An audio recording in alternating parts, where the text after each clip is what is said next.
Hello friends, मैं रत्न त्रिपाठी हाजिर हूँ एक बार फिर से आप लोगों के बीच में। आज आपकी क्लास में लेकर के आया हूँ मैं 12th की फिजिक्स की क्लास। और अभी 12th की फिजिक्स की क्लास में मैंने देखा था, आपको पढ़ाया था गॉस थ्योरम, और गॉस थ्योरम से रिलेटेड जो चीज़ें थी जैसे सॉलिड एंगल, फ्लक्स, इनके बारे में बात करी थी। और आज हम देखेंगे गॉस थ्योरम का special case of Gauss theorem. तो गॉस थ्योरम के स्पेशल केस की अगर हम बात करें तो स्पेशल केस में गॉस थ्योरम ने क्या बोला है कि यदि देखो गॉस थ्योरम में हमने क्या देखा था, ये डायग्राम बना रखा है यार, इससे पहले क्लास ले रहा था, किसी रीजन बस वो आधी रह गई, अब वो दोबारा से ले रहा हूँ। ठीक है, तो इसमें इससे पहले हमने क्या देखा था कि गॉस थ्योरम जब हम पढ़ रहे थे तो यहाँ पर जो ठीक है यहाँ पर जो हमारा आवेश था प्लस क्यू, वो क्या था पृष्ठ के अंदर। अब स्पेशल केस में यही चीज चेंज कर दिया, उन्होंने बोला यदि आवेश पृष्ठ के बाहर हो, यदि आवेश पृष्ठ के बाहर हो तो पृष्ठ से निकलने वाला संपूर्ण फ्लक्स जीरो होता है। क्या होता है, मतलब जो फाई ई है वो क्या हो जाता है, जीरो। मतलब दैट्स मीन, अगर यहां हम लिख दें दैट्स मीन, इन्होंने बोला है phi is equal to zero. यदि आवेश पृष्ठ से बाहर हो तो संपूर्ण फ्लक्स की संख्या शून्य होती है, ये बोला है स्पेशल केस में। तो स्पेशल केस हम बात करते हैं स्पेशल केस की, तो ये मान लो कोई हमारे पास एक पृष्ठ है और ये हमारा उससे बाहर स्थित एक कोई आवेश है। तो इस आवेश से जो फ्लक्स निकले, मतलब विद्युत बल रेखाएं निकलेंगी या फ्लक्स निकलेगा, फ्लक्स वो होता है जो इसके परपेंडिकुलर होता है पृष्ठ के, तो जो विद्युत बल रेखाएं निकलेंगी और वो लंबवत होकर गुजरेंगी तो वो कुछ इस तरीके से गुजरेंगी। ठीक, तो अब जब ये निकली तो इधर ये इस तरफ से निकली और इधर से बाहर चली गई। तो अगर यहां ध्यान देने वाली बात देखें तो हमारे पास दो अल्प पृष्ठ मिले, एक तो ये और दूसरा हमें मिल गया ये, थोड़ा दूर से ले लें इसको, ये दो अल्प पृष्ठ मिल गए हमको। ठीक है, और इन दो अल्प पृष्ठों की अगर हम बात करते हैं आप, ठीक है, तो मान लो पहला वाला जो हमारा अल्प पृष्ठ है वो है ds1 और दूसरा वाला जो है वो है ds2। ठीक, और अब अगर हम बात करें यहां पर सॉलिड एंगल की तो दोनों के लिए ये कॉमन होगा, क्या डी ओमेगा जो होगा दोनों के लिए कॉमन होगा। तो अगर हम बात करें कि जो पृष्ठ में प्रवेश कर रहा है फ्लक्स वो कैसा होगा हमारा नेगेटिव, और जो पृष्ठ से बाहर निकल रहा है वो कैसा होगा पॉजिटिव। अब कहेंगे सर ये कैसे कर दिया आपने, तो हमने जब फ्लक्स पढ़ा था तो हमने पढ़ा था कि प्रवेश करने वाले जो लंबवत बल रेखाएं होती हैं वो कैसा होता है हमारा नेगेटिव फ्लक्स, और जो बाहर निकलने वाला फ्लक्स होता है लंबवत वो कैसा होता है पॉजिटिव। देखो हमने जब आपको फ्लक्स पढ़ाए थे तो हमने ऐसे पढ़ाया था, कोई एक पॉजिटिव चार्ज लिया था, उससे कुछ इस तरीके से विद्युत बल रेखाएं निकल रही थी, तो ये कैसी हो गई थी हमारी पॉजिटिव चार्ज। इसके बाद दूसरा हमने बताया था जब जो नेगेटिव होता है उसमें क्या होता है प्रवेश करती हैं, तो प्रवेश करने वाले में क्या हो गया था यही हमारी नेगेटिव। तो इससे अगर हम देखें तो यहां से यहां तक ये हमारी प्रवेश करी, तो ये कैसा हो गया प्रवेश करने वाला नेगेटिव, और यहां से देखें तो इस पॉइंट से ये बाहर निकली तो ये कैसा हो गया पॉजिटिव। ठीक, ये चीज समझ में आई। ओके, अब बढ़ते हैं आगे। तो अब अगर हम बात करें कि ds1 पे और ds2 पे फ्लक्स की संख्या कितनी होगी, तो यहां पर जो फ्लक्स की संख्या निकालेंगे ds2 पे पहले पॉजिटिव है उसको निकाल लेते हैं। तो हमने फ्लक्स की संख्या पढ़ी क्या थी, होती क्या है संपूर्ण फ्लक्स की संख्या, फाई इक्वल टू, अगर हम किसी उससे फ्लक्स की संख्या निकाल रहे थे तो हमने निकाला था phi E is equal to क्या था डी ओमेगा। या डी ओमेगा की वैल्यू हमने क्या रखी थी, यहां पे हम पढ़ रहे थे इसको ds cos थीटा, और यहां पर क्या था e।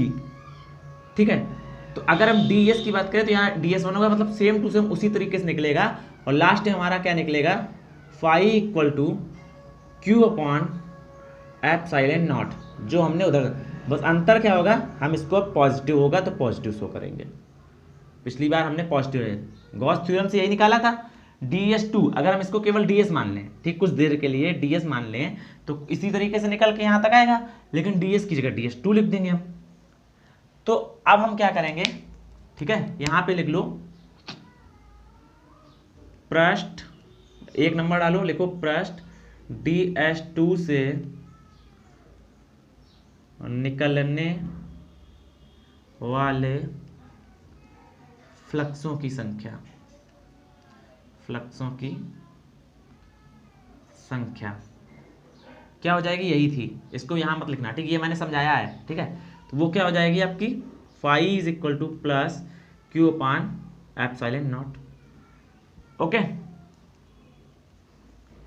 ये हो जाएगा, हमने E1, ठीक है, इस पृष्ठ से।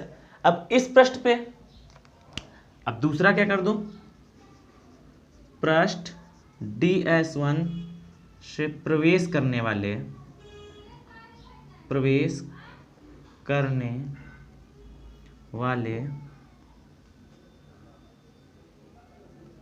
फ्लक्सों की संख्या, ठीक है।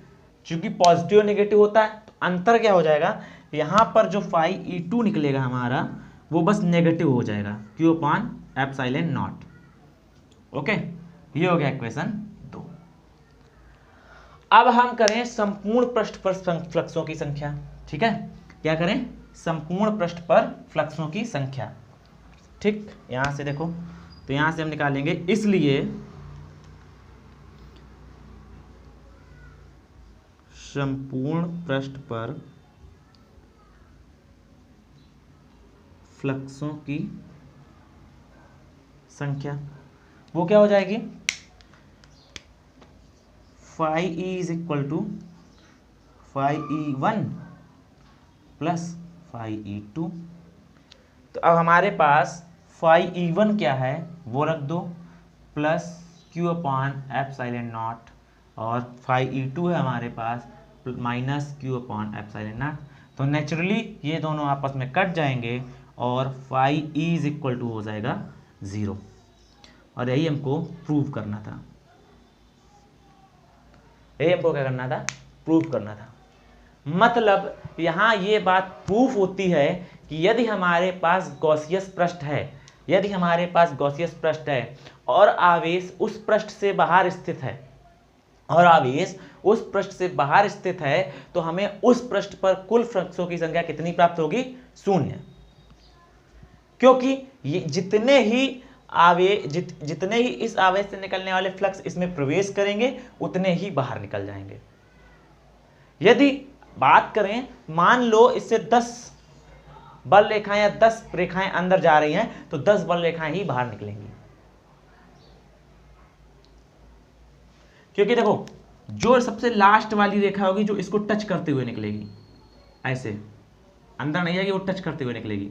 अगर वो नहीं सर, और इधर से ये टच करते हुए निकलेगी, तो इसके अंदर जितनी होगी वो अगर यहां टच होगी तो वो यहां टच होगी, मतलब जितनी अंदर जाएंगी उतनी ही बाहर आएंगी, और जो अंदर नहीं जाएगी वो बाहर भी नहीं निकलेगी, ठीक है। तो अगर 10 अंदर जाएंगी 10 बाहर निकलेंगी तो क्या हुआ, दोनों मिलाकर के 0 होगी। कुल मिलाकर के संपूर्ण फ्लक्स की संख्या ऐसे पृष्ठ पर, ऐसे गॉसियस पृष्ठ पर जहां पर क्या आवेश पृष्ठ के बाहर स्थित हो, तो वहां पर संपूर्ण फ्लक्स की संख्या कितनी हो जाती है, 0 हो जाती है।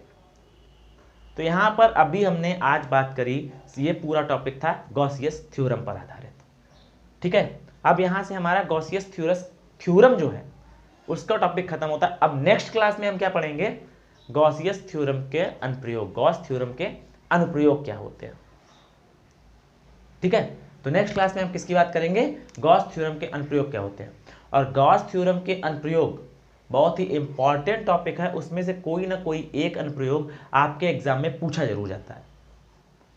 तो इसीलिए आप इन सब चीज़ों का रिवीजन करके आइएगा और उनको बहुत ही ध्यान से पढ़िएगा, और जितनी भी चीज़ें मैंने आपको पीछे पढ़ाई हैं डेली टू डेली आप रिवाइज करिएगा। रिवाइज करने के लिए आपके लिए कोई प्रॉब्लम ही नहीं, वीडियो उठाओ, कान में लगाओ, काम करते रहो, सुनते रहो, क्योंकि एक बार आप पढ़ चुके हो वो चीज़ आपको समझ में आ जाएगी। जानना समझना है निकाल के देख लो, ठीक है। आपको नोट्स, और उसके बाद सारी चीज़ें पढ़ने के बाद नोट्स खुद से बनाइए थोड़ा, मैं तो दूंगा ही, नोट्स खुद से बनाइए, याद करिए और अपने मन से उसको बनाइए। तो उससे क्या होगा, आपका जो पढ़ा है, आपने जो पढ़ा है वो आप खुद जब लिखेंगे, खुद एक्सप्लेन करेंगे तो ज़्यादा बेटर हो जाएगा। ओके, तो फिर मिलते हैं नेक्स्ट क्लास में। जय हिंद, जय भारत, वंदे मातरम।